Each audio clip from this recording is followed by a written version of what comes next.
Bonjour à vous, chers jeunes des aumôneries étudiantes de France. Je suis sœur Maria Goretti, responsable nationale de la pastorale étudiante.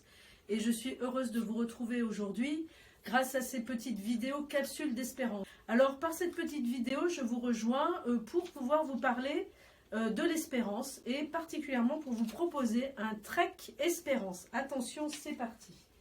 Alors, sûrement, vous le savez, il y a eu le synode des jeunes et le pape François qui, en 2019, a écrit l'exhortation apostolique « Il vit le Christ, notre espérance ». Mais peut-être la question que nous pouvons nous poser personnellement, c'est « Et moi, comment est-ce que je peux vivre du Christ, mon espérance, à tout moment de ma vie, que ce soit dans des moments plus faciles ou plus difficiles ?» Parce que, quand même, redisons-le nous, le but, le trésor, c'est le Christ et il faut toujours être en quête de ce trésor. Alors, pour ce petit trek espérance, je vais vous proposer de le faire avec la parole de Dieu parce que finalement, des treks espérance dans la parole de Dieu, il y en a eu plein. Ça a commencé avec Abraham qui a quand même fait tout un long périple à la suite de Dieu qui l'a appelé. Également de Moïse avec le peuple d'Israël. Et puis, plus récemment, enfin en tout cas à partir du moment du Christ, avec les mages qui sont partis d'Orient pour faire tout ce périple, pour rencontrer le Christ, le trésor, leur espérance. Alors pour ce petit trek, je vous propose 3 choses, 3 objets qui représentent 3 attitudes spirituelles et à chaque fois un challenge, donc 3 challenges en tout pour faire ce trek espérance. Alors, est-ce que tu es prêt ? Premier objet que je te propose, ce sont les lunettes astronomiques. Parce que, eh bien, les lunettes astronomiques, à quelle attitude spirituelle elles correspondent ? À celle de lever les yeux. Et effectivement, les mages, dans le désert, ils n'avaient pas de boussole, pas de carte. Ils étaient seulement guidés par les étoiles, et particulièrement par une étoile. C'est donc cet astre qui se lève et que les mages vont suivre. Il nous est dit dans la parole de Dieu que tout d'abord, ils ont commencé leur chemin lorsqu'ils ont vu l'astre à son lever. Ensuite, que cet astre les précédait sur leur route. Et enfin, lorsque cet astre se pose au-dessus de la crèche de Bethléem, ils furent remplis d'une grande joie. Donc nous aussi, nous sommes appelés à voir ce qui dans notre vie est l'ordre de la lumière. Je ne sais pas si vous connaissez ce texte de la parole de Saint Jean, au chapitre 1, il nous est dit « La lumière a brillé dans les ténèbres et les ténèbres ne l'ont pas saisie ». Et c'est vraiment cela l'enjeu, c'est de pouvoir, dans nos vies qui sont aussi traversées par les ténèbres, eh bien rester axés sur ce qui est vie, ce qui est lumière. Et dans le texte de la parole de Dieu, c'est tout à fait la différence avec le monde d'Hérode, qui lui finalement voyait plutôt dans le Christ quelqu'un qui allait attenter à son pouvoir, qui allait lui faire concurrence, et le monde de l'astre, de la lumière, qui est justement ce regard levé vers l'espérance. Et donc l'attitude spirituelle, bien sûr, de lever les yeux, eh bien c'est de renoncer à tout ce qui est abattement, morosité, ne pas rentrer dans un marasme de mensonges, de choses qui nous finalement ne nous font pas grandir et nous font rentrer dans la tristesse et le manque d'espérance justement. Donc le challenge que je vais vous proposer pour cette première étape, c'est la gratitude. Posologie, 1 fois par jour, de préférence le soir. Eh bien vous essayez à travers les grandes et les petites choses de votre journée de pouvoir rendre grâce pour une chose, au moins, au minimum. Vous verrez, c'est génial, ça vaut bien certains médicaments. La deuxième étape de notre trek espérance, eh bien, c'est de pouvoir vous procurer un chameau. Mais attention, un chameau tout-terrain, donc un CTT. Pour ceux qui préfèrent être à pied, vous pouvez toujours avoir des babouches, c'est comme vous le souhaitez. Donc, quel est l'intérêt de ce chameau? Quelle est l'attitude spirituelle qui correspond? C'est de pouvoir persévérer en chemin. Parce que le chemin, il peut être long et il dure toute la vie. Quand on voit chez les mages, ils partent de l'Orient, ils vont ensuite aller jusqu'à Jérusalem où ils ne voient plus l'astre. On pourrait se dire qu'ils sont plus ou moins perdus, mais ils reprennent leur route et ils vont jusqu'à Bethléem. Et c'est tout ce passage que nous-mêmes, nous sommes appelés à vivre. Donc, eh bien pour cela, il nous faut être persévérants dans la marche. Et je ne sais pas si vous savez, mais les béatitudes qui nous disent « bienheureux les pauvres, bienheureux les doux, bienheureux les cœurs purs », etc., eh bien, il y a une autre traduction qui vient de l'hébreu et qui dit « en marche ». En marche est aussi heureux.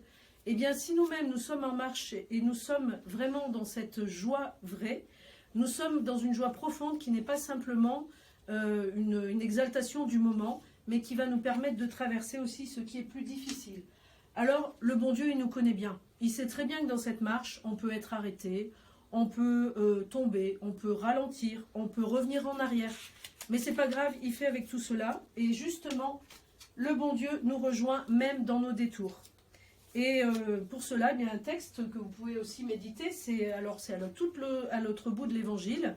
C'est au moment de la résurrection, c'est le texte d'Emmaüs, où justement le Christ vient rejoindre les disciples qui sont vraiment découragés de la mort du Christ et qui ne comprennent rien. Et en fait, le Christ fait route avec eux et ils ne le reconnaissent pas. Et qu'est-ce que fait le Christ? Il commence par les écouter. Écouter tout ce qui va mal dans leur vie. Et peu à peu, il leur parle des Écritures et il leur montre combien en fait tout cela devait s'accomplir. Et qu'est-ce qui se passe à la fin? Les disciples d'Emmaüs ont le cœur complètement touché et ils reviennent annoncer la bonne nouvelle à Jérusalem. Et voilà ce qu'ils disent. Notre cœur n'était-il pas tout brûlant pendant qu'il nous partageait les Écritures? Eh bien, c'est ce cœur brûlant que je vous souhaite sur ce trek Espérance. Pour cela, le challenge numéro 2, ce sera de déposer ton caillou. Parce que le caillou, ça peut être justement sur le chemin ce qui va faire trébucher ton chameau ou ta babouche. Donc, chaque jour, posologie, plutôt le soir également, déposer ton caillou devant le bon Dieu pour que ce soit lui qui s'en occupe et tu ne t'en soucies plus. Troisième étape de notre trek Espérance, je te propose de prendre avec toi, attention, un sac de riz. Alors, qu'est-ce que ça veut dire? Le sac de riz, il est relatif au don de soi. Je vais expliquer pourquoi. Et pour cela, une petite histoire sympathique qui vient d'Orient. C'est l'histoire d'un mendiant qui est, il fait son job de mendiant comme tous les jours. Et en fait, il attend que quelqu'un lui donne de l'argent, voire plus. Et arrive un prince avec toute sa cour et avec tout son transport de tout ce qu'il a avec lui. Et le mendiant se dit, alors là, bingo, quoi, je vais gagner pour la fin de ma vie, quoi. Donc le mendiant, il fait tout ce qu'il peut pour que... Et il tend les mains, etc. Il met son manteau pour que le prince puisse remplir avec tout ce qu'il a. Et le prince arrive devant lui, il s'arrête. Alors le mendiant est super heureux, il se dit, ça y est, là, je vais avoir tout ce que je veux. Et le prince lui dit, je voudrais que tu me donnes quelque chose. Alors là, le mendiant, il est déconcerté. Il dit, pardon, je voudrais que tu me donnes quelque chose, donne-moi quelque chose que tu as. Et là, le mendiant, il commence même à être un peu énervé, voire vexé.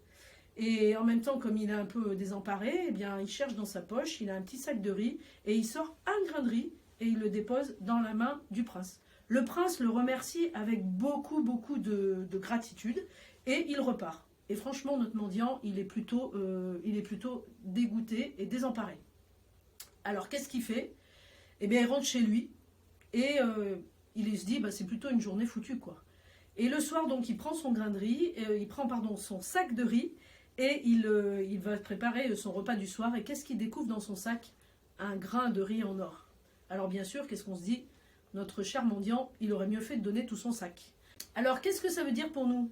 Le prince, bien sûr, eh bien c'est le Christ qui se présente à nous, pas forcément pour nous donner, mais qui attend aussi quelque chose de moi en retour. Et c'est à moi de voir si je lui donne un grain de riz ou si je lui donne tout le sac. Et donc justement, qu'est-ce qu'ont fait les rois mages, eux qui étaient eux-mêmes très riches? Eh bien, ils vont entrer dans la maison où se trouve Jésus avec Marie, sa mère, et ils vont se prosterner, ils vont l'adorer, ils vont offrir tous leurs présents. Et donc, vous voyez, à travers tout cela, ce sont des verbes d'action où les mages se mettent vraiment au service du Christ, et c'est parce qu'ils ont découvert le vrai trésor qui est le Christ.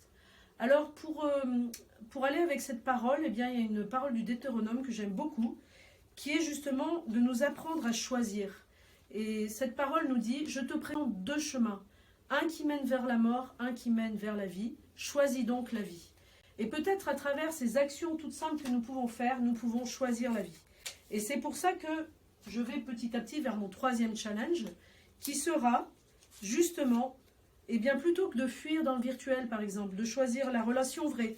Ça peut être également dans mon travail d'étudiant ou dans différents aspects de ma vie, plutôt que d'être dans ce qu'on appelle la procrastination, c'est-à-dire attendre le lendemain pour faire les choses, eh bien de les faire plutôt aujourd'hui, sans remettre au lendemain et de faire mon devoir d'État. Également dans les situations polémiques, dans les situations difficiles, eh bien plutôt que d'être dans l'agressivité, dans la revendication, dans le manque d'écoute, de pouvoir cultiver cette vertu qui est la paix qui est la paix sociale, la paix familiale, la paix dans mes relations. Et puis, donc, justement, le challenge, eh bien, vous l'avez deviné, ce sera le service gratuit. Posologie, un minimum une fois par jour, et là, il ne faut pas attendre le soir. Par contre, vous pouvez le faire autant de fois que vous le voulez dans votre journée. Alors pour conclure, bien sûr, tu as compris que ce qui est important, c'est de pouvoir trouver le trésor qui est le Christ, notre espérance. Donc je te rappelle les 3 objets qui correspondent aux 3 attitudes et avec 3 challenges à réaliser. Le premier objet, c'est de pouvoir prendre avec toi tes lunettes astronomiques pour lever les yeux vers ce qui est essentiel et du coup avec le challenge de la gratitude. Le deuxième qui est de prendre avec toi ton chameau tout-terrain qui te permettra de persévérer justement sur le chemin en déposant ton caillou pour que le Seigneur s'occupe de tous tes soucis. Et le troisième qui est de prendre avec toi ton sac de riz qui est le don de soi et qui te permet d'avoir un service gratuit dans tes journées. Alors pour terminer, je te partage une parole qui est vraiment qui me tient à cœur, qui vient du livre de Jérémie. C'est le Seigneur qui dit à son peuple, « Car je sais, moi, les pensées que je forme pour vous, oracle du Seigneur, pensées de paix et non de malheur, pour vous donner un avenir et une espérance. » Alors, chers étudiants des aumôneries, vraiment que le Christ, en ce début d'année, soit votre espérance et que rien ne puisse vous voler votre espérance. Je vous souhaite un bon trek avec le Seigneur. À bientôt!